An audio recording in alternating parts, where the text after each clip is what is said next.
out-of-the-way spot in Central Florida, where 20 years ago, auto racing joined the big leagues. For 20 years at Sebring, men have climbed into cars with the purpose of going fast. For 20 years, an almost forgotten airport has echoed to the fury of cars at speed. As in times past, these men have brought their racing machines from all points of the globe to challenge the track and each other, and their language is a common one. Adesso prendiamo questa gomma che è uguale a quella lì e la montiamo assieme a quella lì. Vediamo se la montiamo. Tu peux pas voir? Il est arrivé. Ah, je sais pas. Alors, je comprends pas là. J'en sais rien, c'est quoi? Non, comment, hein? Non, comment? La narra, Did we ever change the mixture from corporation? No. We made it richer one time. Yes, but that's all. It's the same now as it was. Yeah. You think it's supposed to be that rich? Maybe it's a little too rich. They speak of what they must do to win the 12-hour battle against the track and their opposition. And when it's all said and done, there's only one way. We must go the fastest as possible the whole race. I think the race today is going to be really very hard. Why, we plan to run hard all the way. I think you'll see a very hard pace for the race.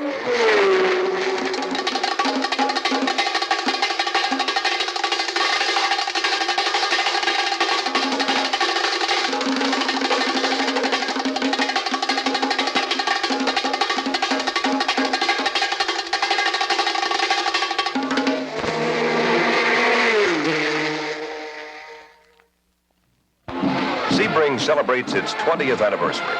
The year 1970 climaxes 2 decades that have established the 12 Hours of Sebring as the premier auto racing event in North America.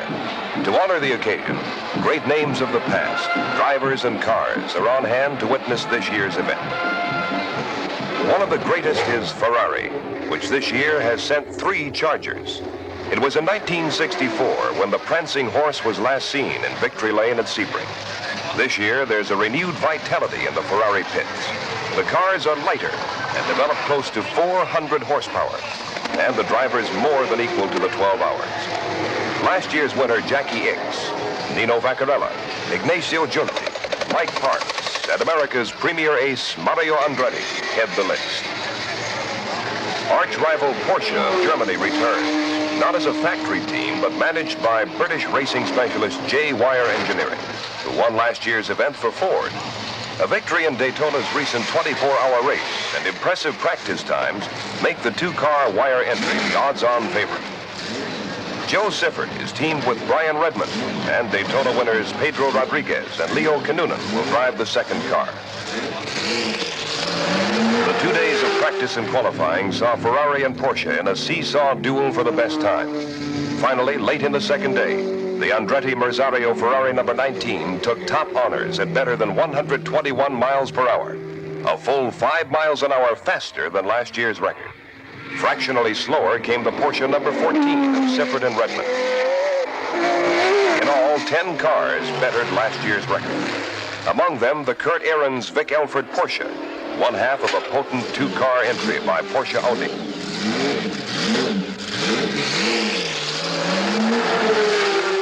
Alfa Romeo was well represented with 3 Spiders. The fastest piloted by Piers Courage and Andrea D'Adamich. Matra of France was also at Sebring with 2 cars, both in the top 10, but giving away horsepower to the Porsches and Ferraris. All-around All-American Dan Gurney was teamed with Francois Sever, with André Pasquarello and Johnny Servos Gavin in the 2nd car. Yes, indeed. And again, we got many... Sebring is many races. While the faster sports and sports prototypes duel for the lead, there's always a challenging group of races further back. In the Grand Touring category, a bevy of Corvettes are expected to stir things up. The fastest qualifiers, the number 1 and 2 Corvettes, entered by Troy Promotions of Michigan. A welcome addition in the sports prototype group is movie actor Steve McQueen's entry, a 908 Porsche. McQueen, although hobbled by a broken foot, will drive the car with Peter Revson, the well-known road racing star. Their class includes the Matras and Alfa Romeos, an uphill fight to say the least. Through the years, tradition has been a valued treasure at Sebring. The pit straight, the Jaguar Tower, the hairpin curve. But times change, and the interest of safety to both spectators and drivers has washed away some landmarks. The Warehouse Straight and Webster Turn have been eliminated, and this year the famous Le Mans start will be no more. 3, 2, 1.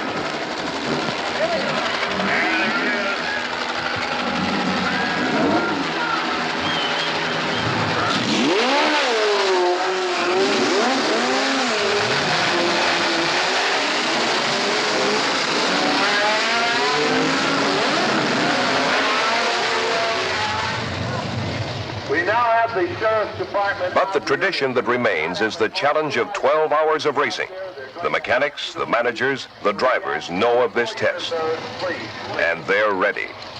After the race at Daytona, we improved the car a lot, and it's going to be really good now. Oh, I think they've done quite a bit of work and development work on these cars. Chassis-wise and engine-wise, I think we're a lot better off. It has very good reliability. They told us that drive it as though it's a Grand Prix race. Don't worry too much about the fact that it's a 12-hour race. Just stand on it. You have about 16 cars, which are all basically competitive, and any one of which could win the race. Flat out, we're about 7th or 8th fastest overall against a little bit larger engine cars. And I'm sure the average speed for the race will be up around the 112 to 14 mile an hour mark for the whole race. Well, I don't know just how fast the Porsches will want to run at the beginning. I think on Siffitt's car we shall definitely challenge the Ferraris. We have to pace ourselves to a reasonable pace, and the only thing I'm afraid that the reasonable pace here today is going to be very fast. In a moment, the 12 Hours of Sebring. Fast and furious. It's been that way for 20 years.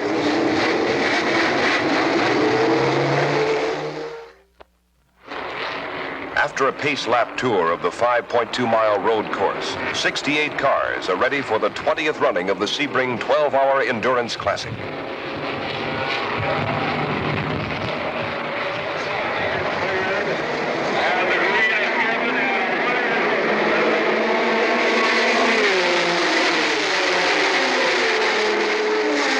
Mario Andretti and Ferrari number 19 leads the field as the race gets underway. Behind him, Porsches, Ferraris, Alfa Romeos, Mazdas, and a variety of road racing machines guaranteed to provide excitement even into the nighttime hours that lie ahead.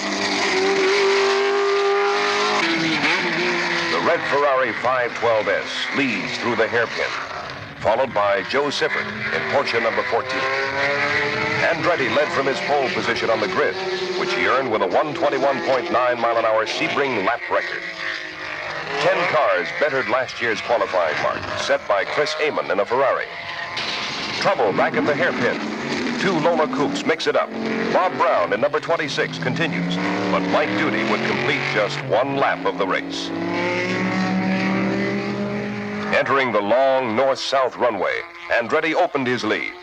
Here the cars reach maximum speed, the fastest ones close to 200 miles an hour.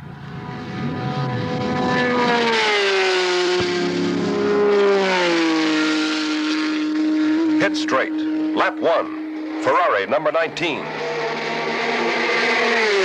Siffert's Porsche is next, and already the cars vie for position.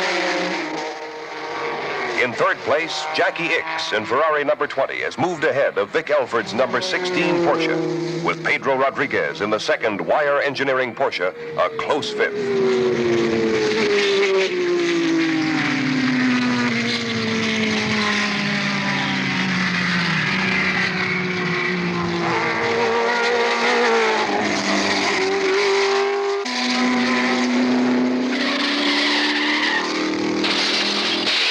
Spectacular flip by the number 60 MGB. The car threw a tire, and miraculously the driver, Bob Kilpatrick, escaped injury. The accident occurred on the short straight between turns 1 and 2, and fortunately the tire stops dead without endangering the oncoming cars. Near the end of the first hour, the leader's average speed was a fantastic 117 miles an hour, highlighted by Siffert's one-lap record of 122.265. Siffert enjoyed a brief 2 laps in the lead. Then Andretti regained it, only to lose it again when the Ferrari pitted for fuel.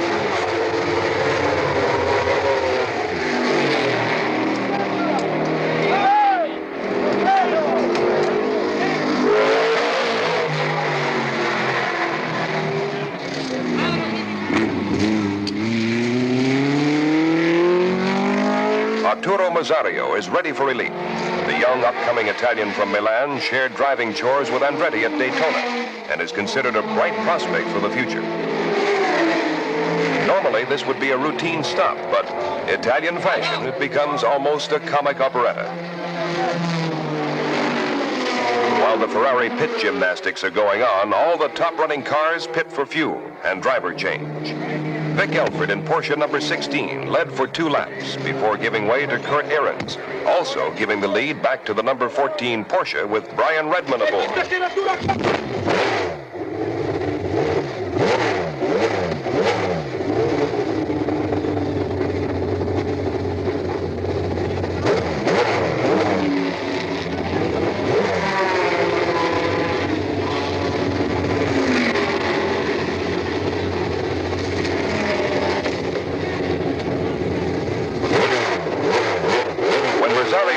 Got out.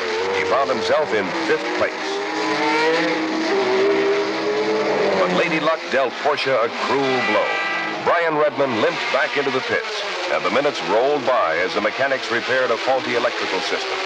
This unexpected stop dropped the number 14 Porsche out of the top 10, a position from which it would never recover.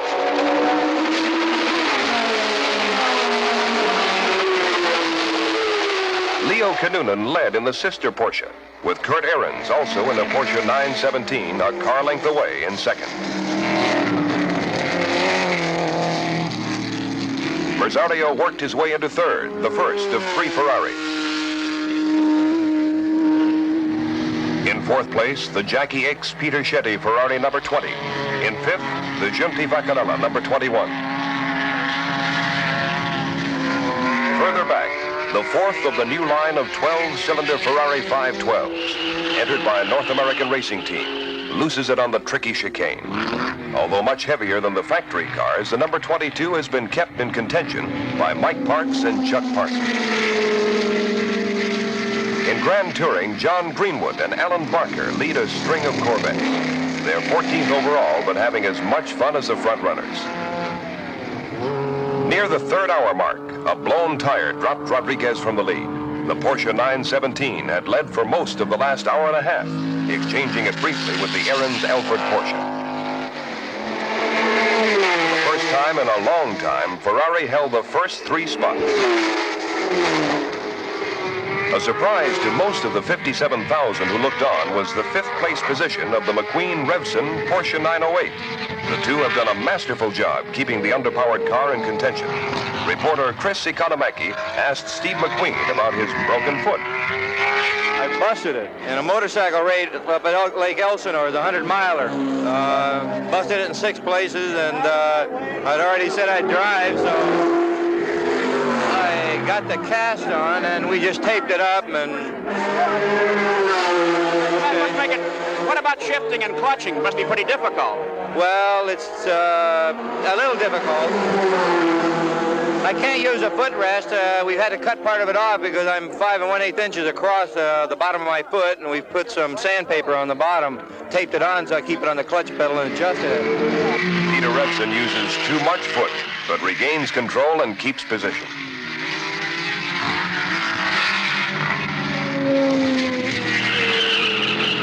The number 33 Alfa Romeo of American Maston Gregory and Hollander Tony Hesmans also does a turnaround. The Alfa and the McQueen Revson Porsche are having quite a go for 5th. The 2 cars swapping position all afternoon. Well into the 4th hour, it becomes apparent the Porsche battle is a difficult one. Body repair work, necessitated by the earlier tire mishap, drops the Kinnunen-Rodriguez Porsche 4 laps behind the leader. In the 2nd hour, the number 17 Porsche swallowed a valve. A short while ago, the number 16 Porsche suffered irreparable damage to the rear suspension when it was involved in an accident. And although still running, the number 14 Porsche underwent repair of the front wheel hubs and is out of contention. The Andretti Mazzario 19, entrenched in 1st, leads the trouble-free Ferrari parade. In a moment, the final chapter, the nighttime hours of Sebring. As day gives way to night, Mario Andretti and Arturo Mazzario have amassed a 9-lap lead. What was a 3 Ferrari runaway dropped from 2 to 1. The Ixchetti number 20 retired with a broken valve spring, and the number 21 car blew a tire and is undergoing repair to damaged suspension. Retirement defeated the Greenwood Barker Grand Touring Corvette, or perhaps it was the dogged pursuit and steady pace of the Tony DiLorenzo-Dick Lang Stingray. Racing second in GT for most of the race, their car ran trouble-free and is now first in class. There has been no let-up in the 12-hour marathon. Average speed better than 113 miles per hour. A report is in that the number 14 Porsche is out with a broken-up ray, and Joe Siffert is now teamed with Rodriguez in the remaining Porsche.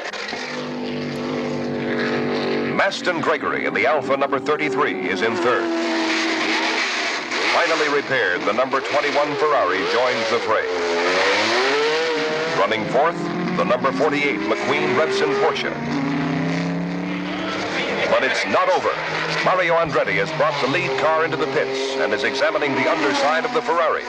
Rosario is helmeted and ready for his stint at the wheel, but the stop is agonizingly long.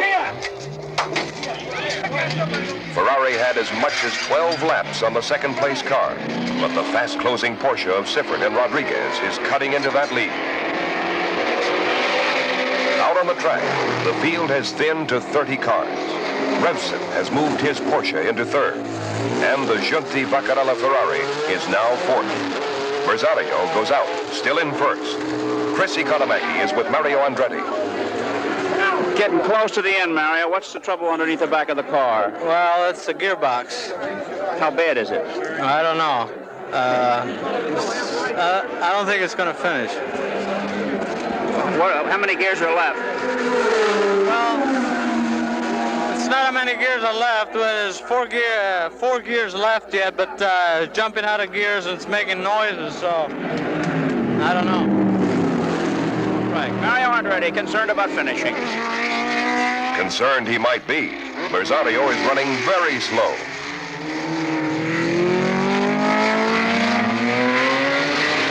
Revson pits the third-place car. The young Charger from New York has done the lion's share of the driving and has not taken relief since nightfall. Revson's lap times are 8 seconds better than McQueen's, and that says something for McQueen, what with his broken foot. The car is held together. In fact, the mechanics have not had to change tires or brake pads. With this combination, Sebring could have a storybook finish.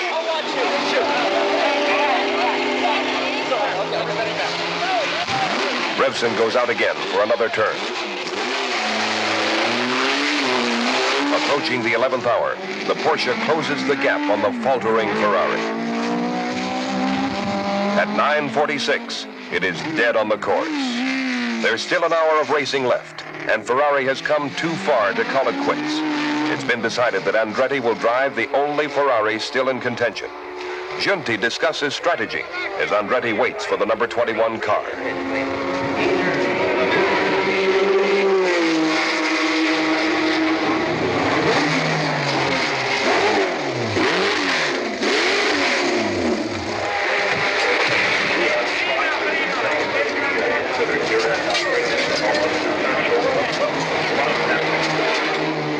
The strategy is simple. Overtake the two Porsches and win the race.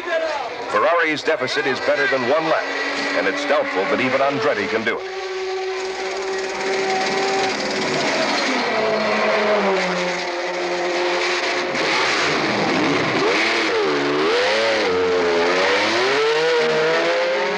It wasn't long before Andretti unlapped himself. He is now 5 miles behind the leader and in pursuit of the second-place Revson McQueen car.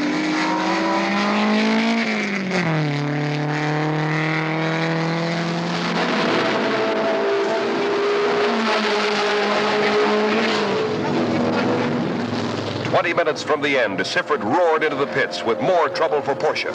A wheel hub failure, the same problem that occurred on the sister car, has stricken Porsche's hopes of victory. At the same time, Andretti overtook Revson, and once again, Ferrari led. Maston Gregory was 1 lap down in third. By the time the Porsche was repaired, it was 4 laps back in fourth. The drama never ceased. With minutes to go, Andretti paid a surprise visit to the pits.